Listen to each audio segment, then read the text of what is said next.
F net मतलब सभी forces का vector sum dot S vector बेटा। नेट फोर्स क्या होता है? नेट फोर्स होगा बेटा mass into acceleration dot S vector. अभी अपन कह रहे हैं कि ए डॉट एस की वैल्यू बेटा गिवन फॉर्म में अपन देखें तो हम कह रहे हैं कि V square third motion equation U square plus 2 A vector dot S vector के इक्वल होगा। और यहाँ से अपन कह सकते हैं कि A vector dot S vector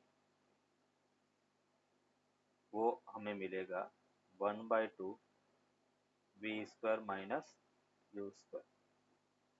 तो ये अपने को मिला work done by total forces that will be equals to m/2 V square minus U square के इक्वल होगा।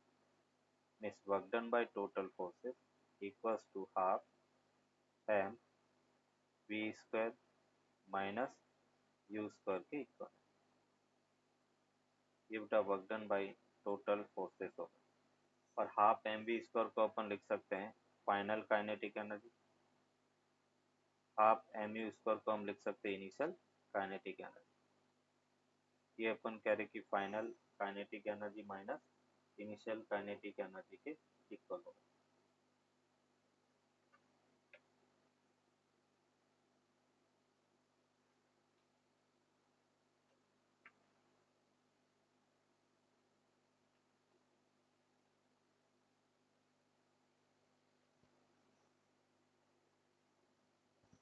नोट कर दिया बेटा?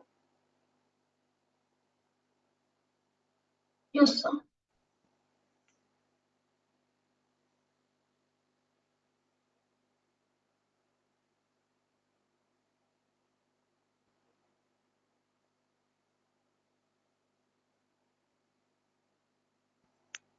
यस। नेक्स्ट बेटा अपन देखेंगे मेथड 2।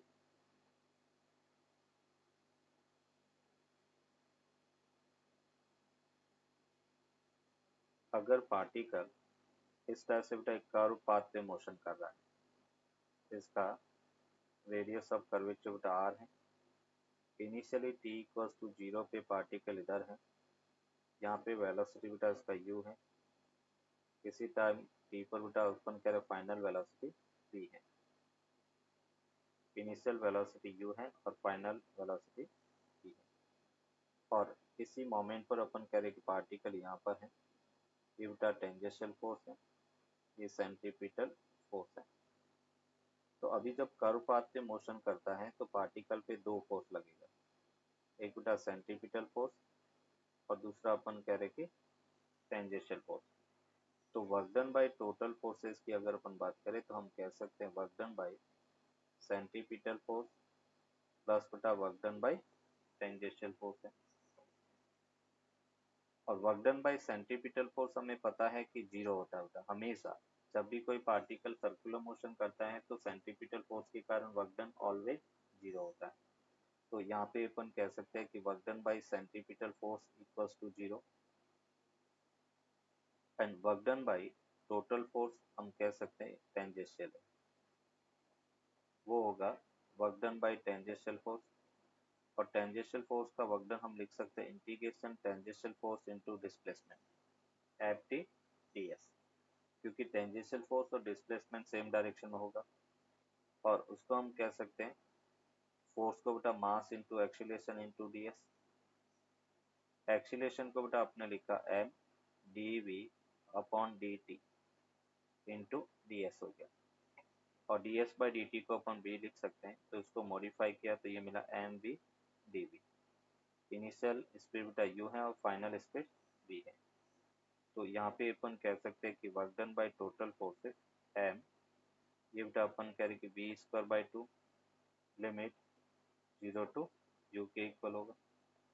और यहाँ पे अपन इसको सॉल्व करेंगे तो हमें मिला half M we square minus U square. और उसको हम कह सकते हैं half M we square minus half M U square के इक्वल होगा। And work done by total forces that is equals to final kinetic minus initial kinetic के equal होगा। Final kinetic minus initial kinetic के equal होगा। ये अपन कह रहे कि change in kinetic energy only depends on initial and final position. Initial and final position is called conservative force. Is called conservative force forces. अपन कह रहे केवल इनिशियल और फाइनल पोजीशन पे डिपेंड करता है, उसको अपन कंजर्वेटिव फोर्सेस कहेंगे। अगर अपन कह रहे कंजर्वेटिव फोर्सेस लग रहा है तो उनका वर्क डन पाथ का इंडिपेंडेंट होगा। मतलब अपन कह रहे कि work done by conservative forces, work done by conservative forces our path independent, path पे डिपेंड नहीं करेगा, पाथ इंडिपेंडेंट। थर्ड पॉइंट बेटा अपन कहेंगे वर्क डन बाय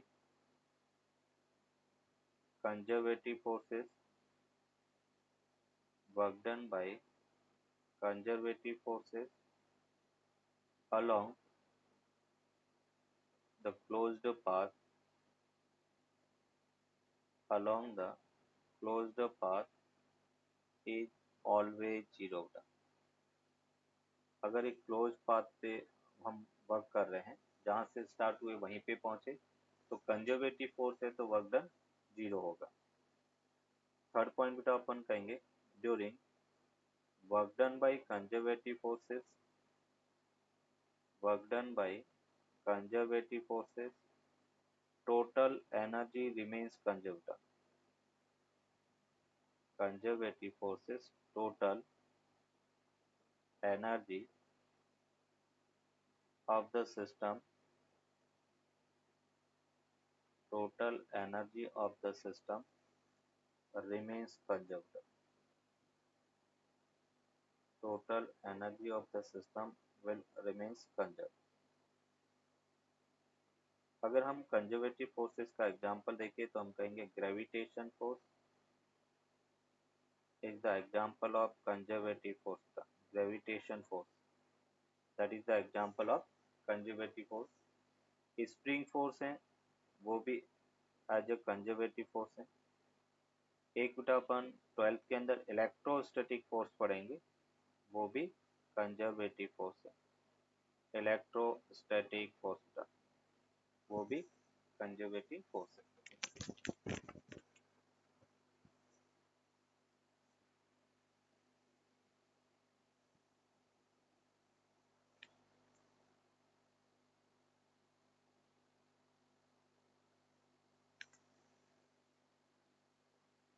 नोट कर दिया? Sir, what do you mean by closed path?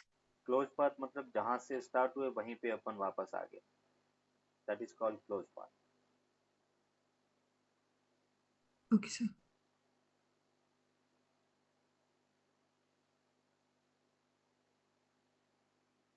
अब यहाँ Done, पे sir.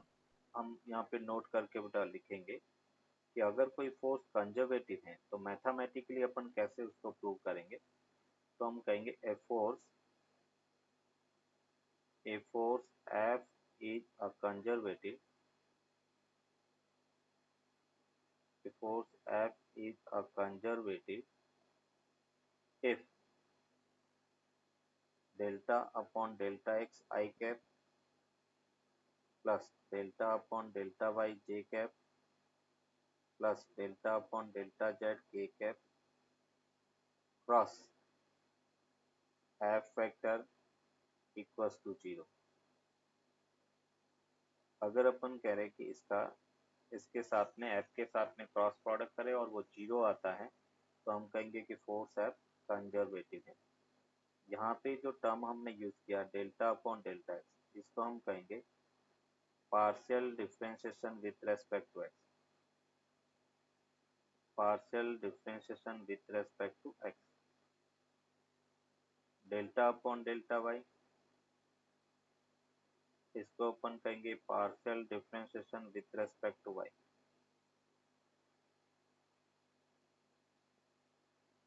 and delta upon delta z, that is called partial differentiation with respect to z. With respect to z.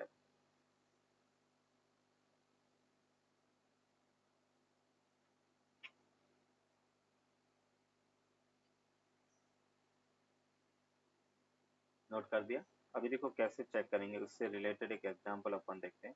जैसे हमें कहा गया है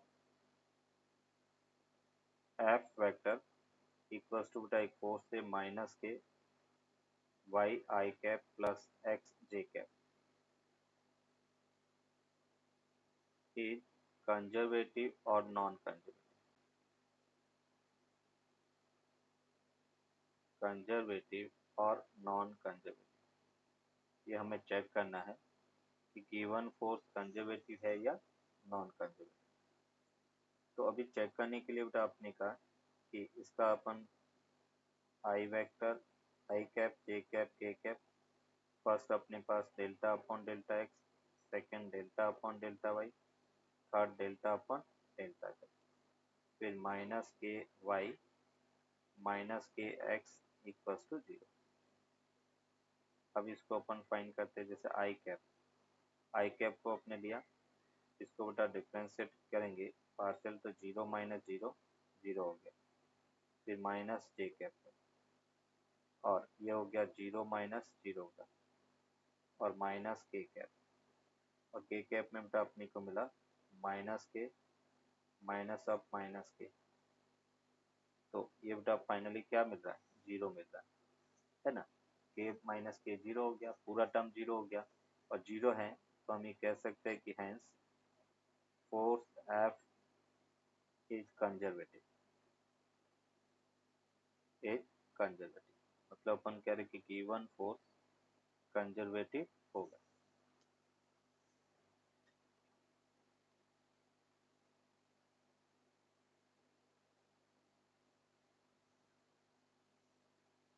So can you explain it again yes after the matrix part?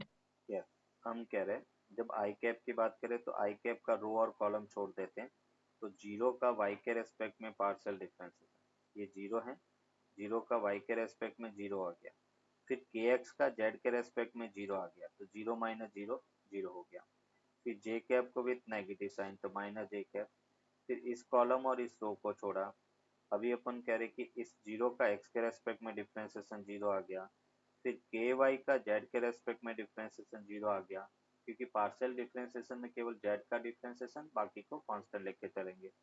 फिर ये जैसे अपने पास के कैप है, के कैप में इस कॉलम और रो को छोड़ा, यहाँ पे एक्स का एक्स के रेस्पेक्ट में माइनस के हो गया, और माइनस के वाई का वाई के रेस्पेक्ट में माइनस के आ गया, तो माइनस ऑफ माइनस प्लस हो गया, माइनस के प्लस के ये भी 0 आ गया, ये भी 0 माइनस 0 0 माइनस 0, तो फाइनली अपन कह रहे कि वैल्यू 0 मिला।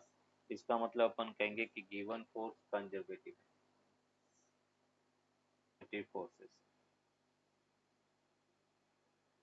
Non conservative forces, the forces by work done is path dependent is called non conservative forces.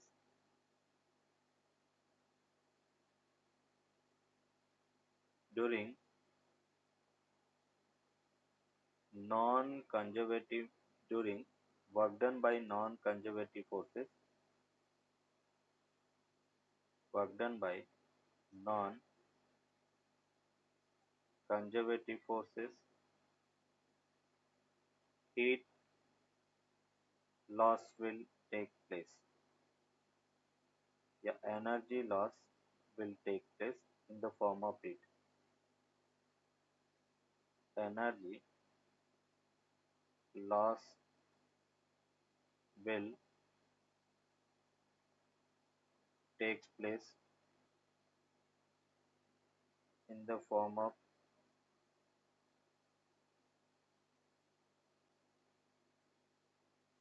heat. During work done by non-conservative forces, energy loss will takes place in the form of heat. Heat के form में अपन कह रहे कि energy loss होता है।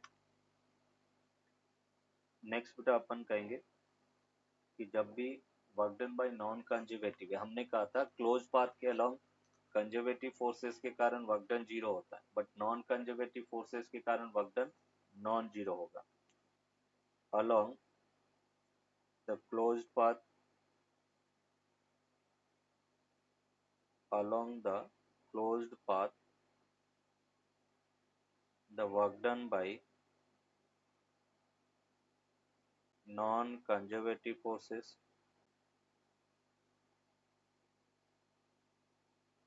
is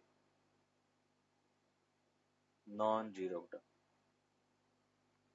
और कौन कौन से फोर्सेस बेटा नॉन कंजर्वेटिव हैं? तो जैसे हम कह सकते हैं friction force. Friction force is the example of non conservative force. Resistance force, कोई भी एयर, जैसे एयर रेजिस्टेंस है, तो कोई भी रेजिस्टेंस फोर्स है वो नॉन कंजर्वेटिव होगा। जैसे विस्कस फोर्स है, ये भी एक टाइप का रेजिस्टेंस फोर्स है, तो ये भी क्या है? नॉन कंजर्वेटिव फोर्स है। तो ये सभी अपन करें कि नॉन कंजर्वेटिव फोर्स। पहले अपन ग्रेविटेशन फोर्स की बात करते हैं। ग्रेविटेशन फोर्स, उसको प्रूव करेंगे कि वो कंजर्वेटिव है या नॉन कंजर्वेटिव। यहाँ से बेटा अपन करेंगे एक ब्लॉक है, ब्लॉक को अपन करें कि ये जैसे पॉइंट ए है, ये बी है। पहले अपन ए से बी ले जा रहे हैं और बी से वापस ए ला रहे हैं। इसका जो मास m है और डिस्प्लेसमेंट l के इक्वल है।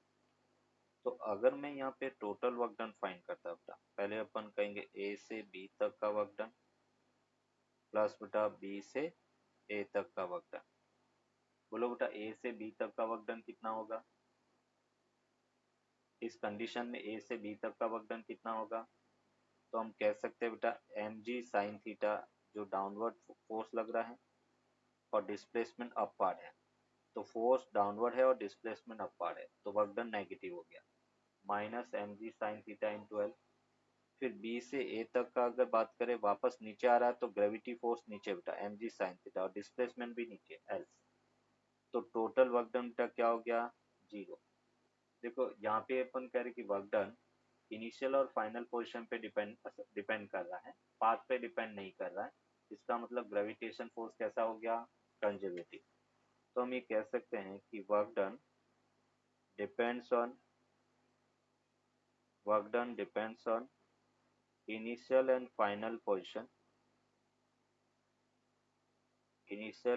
final position, hence it is conservative। इसलिए अपन कहेंगे कि ये फोर्स कंजर्वेटिव है। उसी टाइप से बेटा अगर हम फ्रिक्शन फोर्स की बात करें, कि जैसे फ्रिक्शन फोर्स है और यहाँ पे बेटा अपन कह रहे कि एंगल थीटा है, ये जैसे थीटा है, एक ब्लॉक बेटा अपन कह रहे कि एम है, इसको बेटा पहले ए से हम बी ले जा रहे हैं, टॉप मोस्ट पॉइंट पे ले जा रहे हैं, और बी से बेटा वापस अपन कह रहे कि हम ए पर ला रहे हैं, और हमें work done by friction force find करना है। पहले बेटा ए से बी तक का वर्क डन, फिर बी से ए तक का वर्क डन। फ्रिक्शन कोएफिशिएंट बेटा म्यू के इक्वल है। बोलो बेटा ए से बी तक का work done by friction force क्या होगा?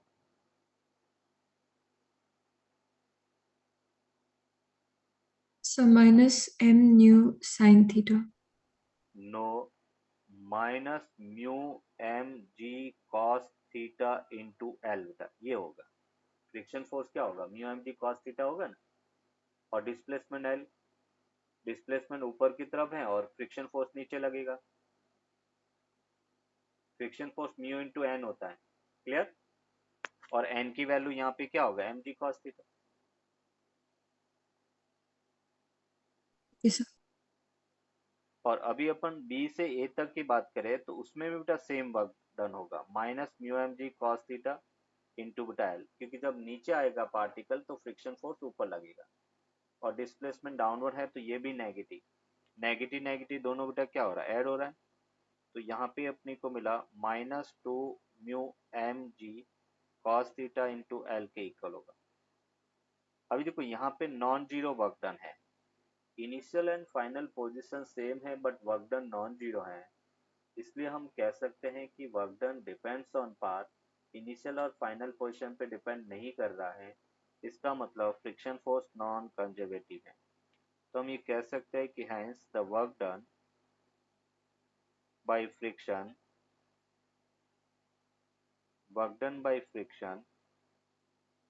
is path dependent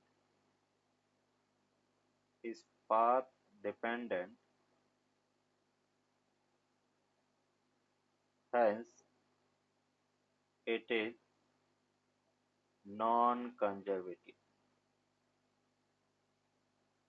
ये जो फोर्स है वो नॉन कंजर्वेटिव होगा। Energy is defined for the conservative forces.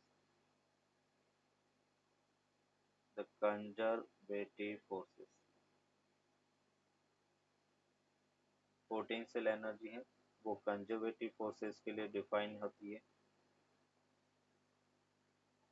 दूसरा बेटा अपन कहेंगे द एनर्जी होता क्या है, तो हम कहेंगे the energy due to position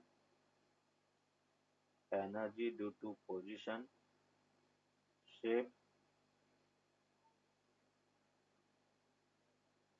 और size of the energy due to shape size and configuration. Shape size and configuration of the system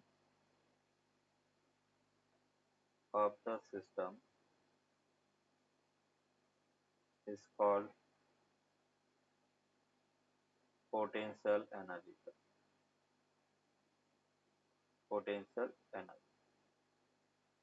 अभी न्यूमेरिकली पोटेंशियल एनर्जी होता किसके इक्वल है, तो हम कहेंगे the work done by the negative of work done by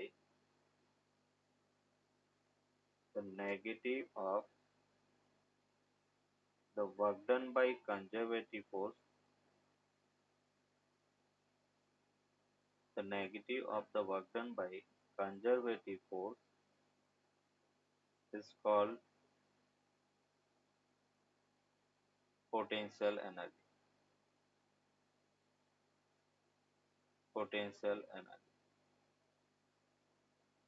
The negative of the work done by conservative force is called potential energy। Means यहाँ पे अपन कहेंगे U इक्वल्स टू बेटा अपन कह सकते हैं simple minus of work done by conservative force, और यहाँ पे बेटा अपन कहेंगे U equals to minus work done by conservative force, हम लिख सकते हैं F डॉट डी आर। ये पोटेंशियल एनर्जी का जनरल फॉर्मूला है। अगर बेटा अपन चेंज इन पोटेंशियल एनर्जी की बात करें तो इन जनरल एक नोट करके अपन लिखते हैं टू सॉल्व द प्रॉब्लम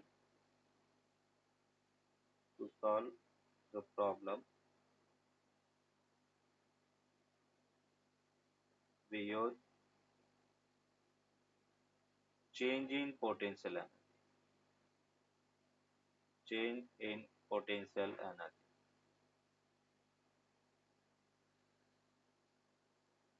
जब हम प्रॉब्लम सॉल्व करेंगे तो चेंज इन पोटेंशियल एनर्जी को हम लिखेंगे माइनस ये अपन करेंगे F dot D R R I to R F तक। ये चेंज इन पोटेंशियल एनर्जी का फॉर्मूला है। ये जैसे बेटा अपन कह के एक ब्लॉक है, ब्लॉक ऑफ मास m है, और उसको बेटा अपन कह रहे कि इस टाइप से एक h हाइट से डिस्प्लेस कर रहे हैं, और हमें पूछा गया है कि जब h हाइट पे डिस्प्लेस करेंगे इस रैंडम पाथ होते हुए तो चेंज इन पोटेंशियल एनर्जी क्या है वो अपन फाइंड करेंगे।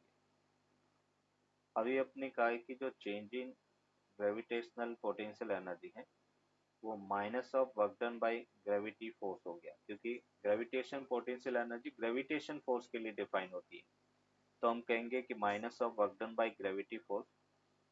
अभी अपन कह रहे कि हमें वर्क डन फाइंड करना, तो मैंने क्या किया कि सपोज किसी मोमेंट पर पार्टिकल y डिस्टेंस पे था और y डिस्टेंस पे होगा तो उसका वेट फोर्स बेटा डाउनवर्ड होगा और डिस्प्लेसमेंट मैंने dy करवाया, तो dWgf अपन देखे इस स्मॉल डिस्प्लेसमेंट के लिए वर्क डन वो होगा माइनस mg इंटू dy के इक्वल होगा।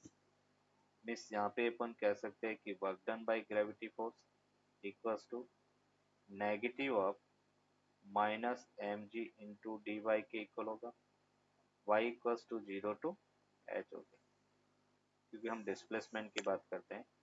तो work done by gravity force वो हमें मिला माइनस mg h हो गया। और जब हम चेंज इन पोटेंशियल एनर्जी बात करेंगे तो वो हमें मिलता है negative of work done by gravity, तो mg h के इक्वल होगा। तो अभी अपन कह रहे हैं कि जब हम ग्राउंड से h हाइट पर जाते हैं तो पोटेंशियल एनर्जी पॉजिटिवली मतलब इंक्रीज होती है, mg h हो गया।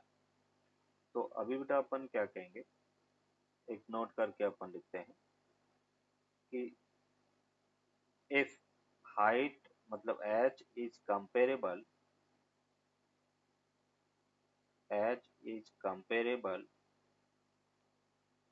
विथ रेडियस है, h is comparable with radius of the earth।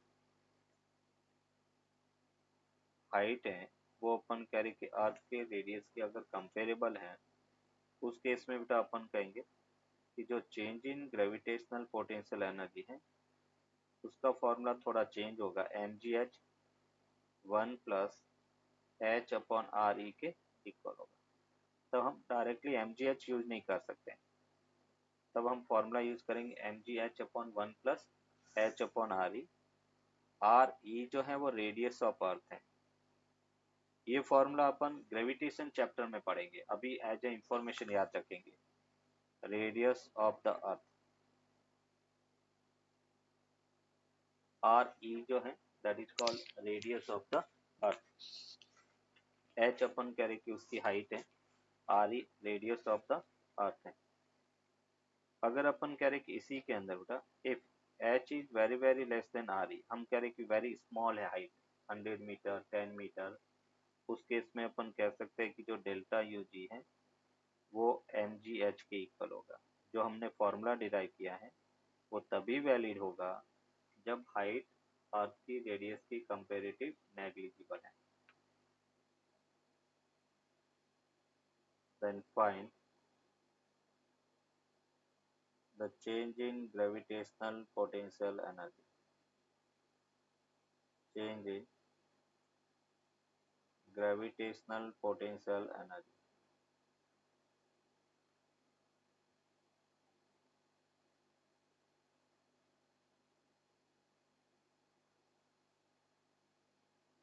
A particle of mass m is taken from the surface of the earth to a height equal to radius of the earth, और अपने को change in gravitational potential energy find करना है। ये जैसे बेटा अर्थ है और अर्थ की सरफेस पर ये जैसे एक पार्टिकल है, उसको हम h हाइट पर ले जा रहे हैं और h बेटा रेडियस ऑफ द अर्थ के इक्वल है,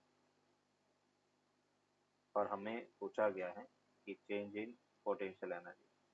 तो फॉर्मूला क्या बेटा, mgh upon 1 plus h upon R E, और h की वैल्यू क्या है, h equals to R E के इक्वल है।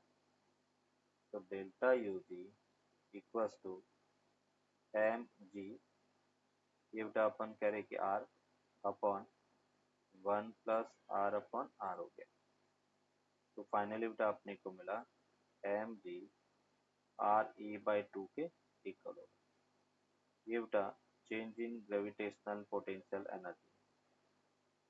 और हम क्या कर रहे हैं, एक एक्सटर्नल फोर्स लगाकर इसको बेटा एक्स एफ तक एक्सपांड किया, ये अपन कह रहे कि स्प्रिंग कांस्टेंट इसका के इक्वल है।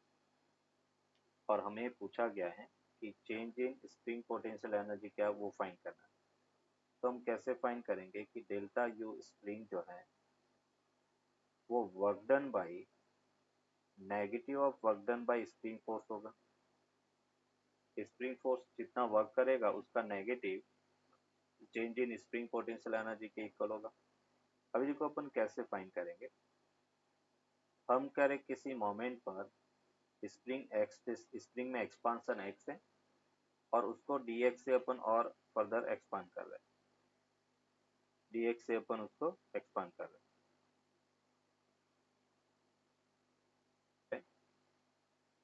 x डिस्टेंस पर dx ये बेटा अपन कह रहे कि इसका एक्सपांसन है, और मतलब x का एक्सपांसन है और dx और एक्सपांड कर रहे हैं, तो एक्सपांसन तो इधर है बेटा, और x डिस्टेंस पर अपन कह रहे स्प्रिंग फोर्स के x इधर लगेगा। तो अगर मैं इस स्मॉल एक्सपांसन के लिए work done by spring force देखता हूँ तो वो क्या होगा बेटा, फोर्स हो गया माइनस के एक्स इंटू डी एक्स बेटा, क्योंकि दोनों एक दूसरे के ऑपोजिट डायरेक्शन में, माइनस के एक्स डी एक्स।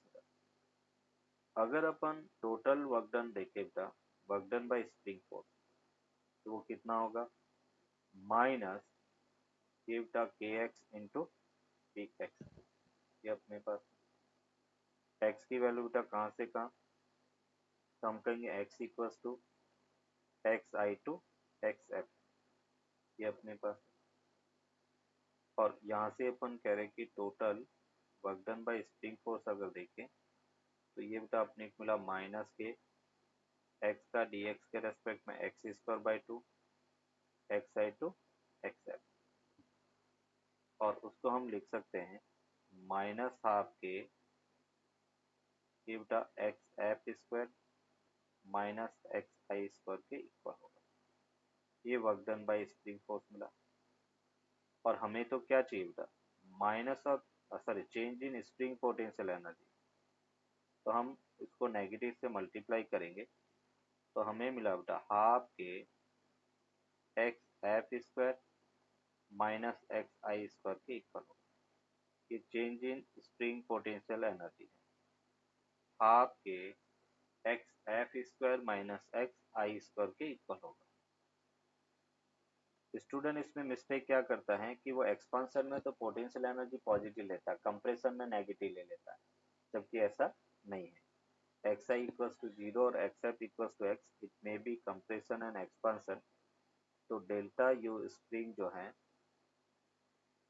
वो अब में मिलेगा half k x square, initial 0 हो गया, तो ये अपन कह रहे कि उसकी स्प्रिंग पोटेंशियल एनर्जी होगा। थर्ड पॉइंट, जैसे बेटा अपन कह रहे कि एक स्प्रिंग है और इस स्प्रिंग को हमने x से एक्सपांड किया, ये जैसे अपन कह रहे कि इनिशियली x इक्वल्स टू 0 है और x इक्वल्स टू x तक हमने एक्सपांड किया, स्प्रिंग कांस्टेंट इसका k है, तो इसकी जो स्प्रिंग पोटेंशियल एनर्जी है वो हाफ के एक्स स्क्वायर होगा, है ना। एक्सपांशन हो रहा है, अगर इसमें कंप्रेशन हो रहा है तो भी बेटा हाफ के एक्स स्क्वायर होगा। जैसे ये अपने पास स्प्रिंग है और हमने इसको कंप्रेस किया है, इनिशियली x इक्वल्स टू 0 था, फिर बेटा x इक्वल्स टू x तक कंप्रेस किया, अभी भी अपन कह रहे कि spring potential energy half k x square के इक्वल होगा। ऐसा नहीं कि एक्सपांशन में पॉजिटिव है तो कंप्रेशन में नेगेटिव होगा। एंड फिफ्थ पॉइंट बेटा अपन याद रखेंगे, अभी हमें जो है वो बार बार रिक्वायरमेंट वर्क डन की होगी, तो वर्क डन बाय स्प्रिंग जो है वो अभी याद रखेंगे minus of change in spring potential के एनर्जी के equal, work done by spring minus of change in spring potential के इक्वल है।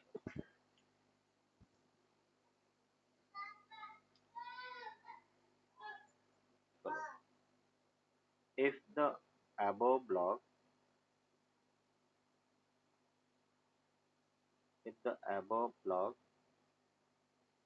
is released very slowly. If the above block is released very slowly, then the expansion in the spring.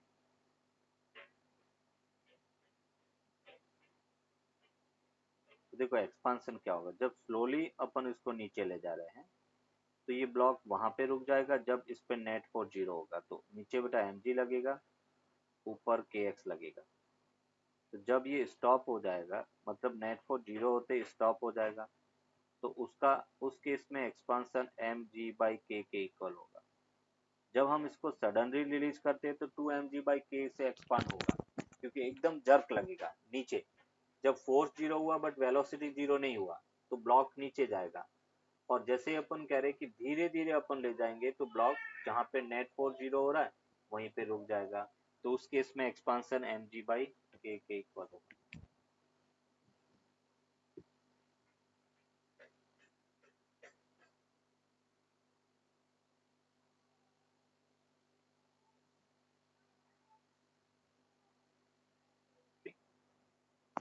Work energy theorem से बेटा solve करो, क्या हो सकता है? Work done by total force is equal to change in kinetic energy, ये concept लगाना है यहाँ पे। नोट कर दिया? Yes, sir. चलो वन मोर एग्जांपल अपन देखते हैं।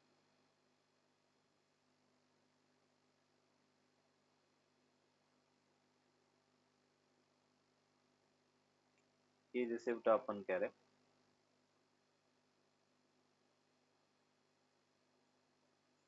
हैं एक स्प्रिंग है, स्प्रिंग का स्प्रिंग कांस्टेंट के 1000 न्यूटन पर मीटर के इक्वल, 1000 न्यूटन पर मीटर के इक्वल है। एक ब्लॉक है, ब्लॉक ऑफ मास बटा m,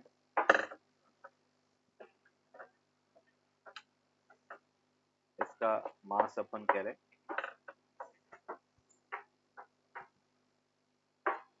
10 kg है,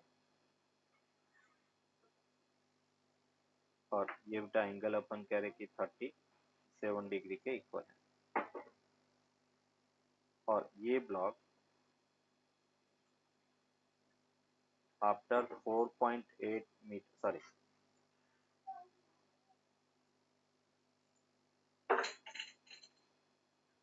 यहाँ से बेटा 4.8 मीटर से इसको रिलीज किया गया है, और इस स्प्रिंग के अंदर 0.2 मीटर का कंप्रेशन करता है। तो हमें पूछा गया है find the friction coefficient, find the friction coefficient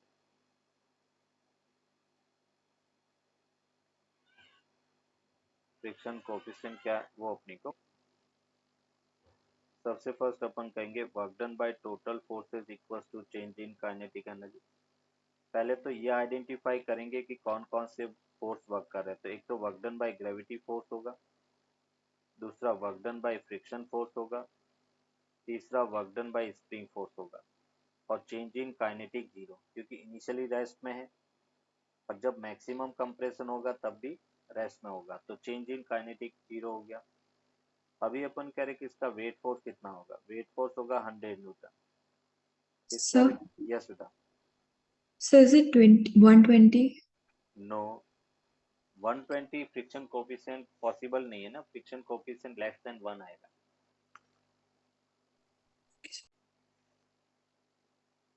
ये अपन करें कि 100 sin 37, ये अपने पास 100 cos 37, 100 cos 37 बेटा 80 हो गया, और 100 sin 37 अपन करें कि 60 हो गया।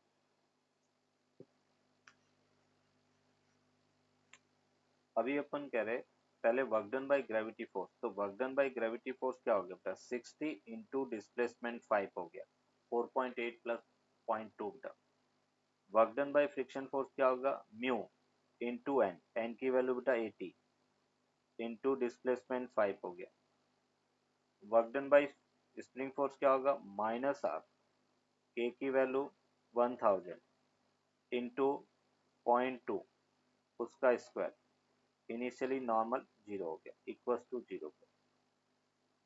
तो देखो यहाँ से क्या मिला अपने को, 60 इंटू 5 था कितना हो गया 300, माइनस ये कितना होगा म्यू इंटू 400 इक्वल्स टू ये अपने पास 500 इंटू 0.04, डेसिमल से ये कैंसिल आउट हो गया। तो म्यू इंटू बेटा 400 इक्वल्स टू ये हमें मिला 300 माइनस 20 बेटा। तो म्यू ये 400 equals to 280 and mu equals to हम कह सकते हैं 280 डिवाइड बाई 400, 0 से 0 कैंसिल आउट, मीन्स यहाँ से अपने को मिला 7/10।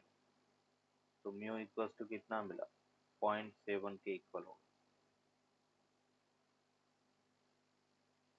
तो ये अपने पास 60 into 5 minus mu into 80 into 5 था 400 और half k x square, x की वैल्यू बेटा 0.2 था तो 0.2 का स्क्वायर 0.04, 1000/2 500। तो म्यू इक्वल्स टू 0.7 के इक्वल हो। Block of mass 1 kg slides down a curved track which forms a quadrant of a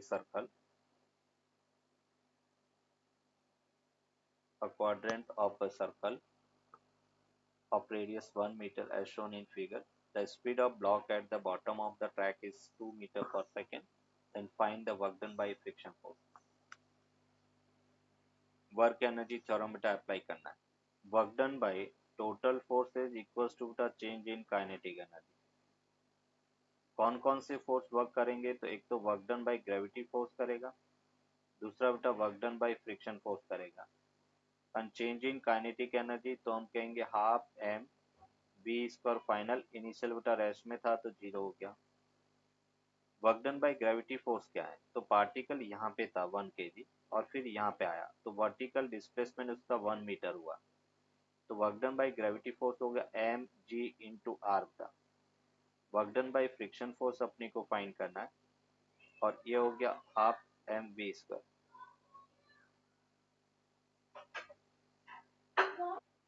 work done by gravity force की बात करें, एम कितना है 1, जी की वैल्यू कितना है 10, आर की वैल्यू क्या है 1। Work done by friction force equals to half M की वैल्यू 1 इंटू 2 का इसका, 2 से 2 कैंसिल आउट हो गया, means work done by friction force equals to 2 minus 10 हो गया। तो यहाँ से अपने कितना मिला -8 जूल का। ये work done by friction force होगा।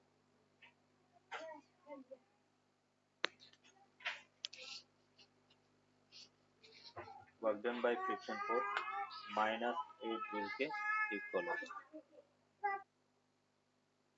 The block of mass m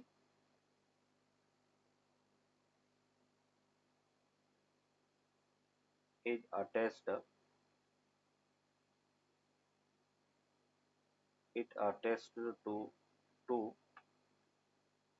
आपके स्कूल में बेटा कौन सा chapter? The block of mass m is attached to two unstressed springs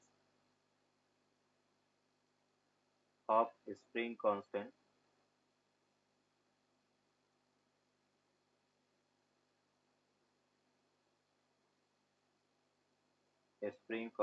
K1 and K2 as shown in figure. The block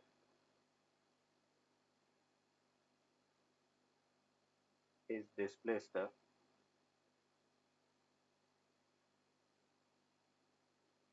block is displaced towards right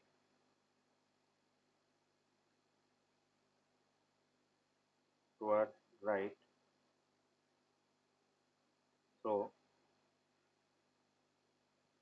a distance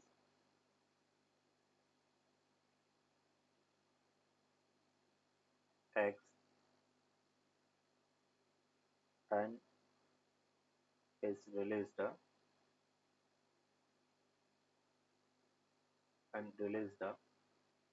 find the speed of the block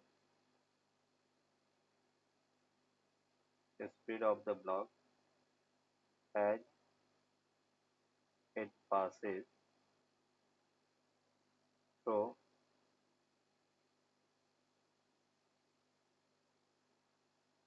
the mean position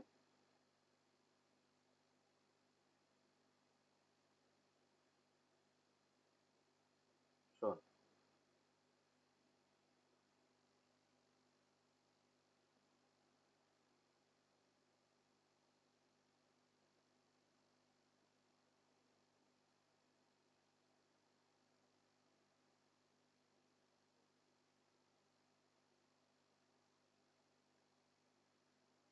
एक block है,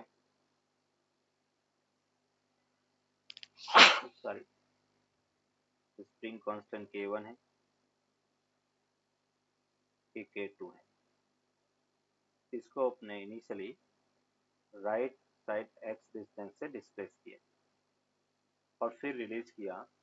जैसे ये block वापस अपनी main position पे आता है तब उसकी स्पीड क्या है वो अपने को फाइंड करना है।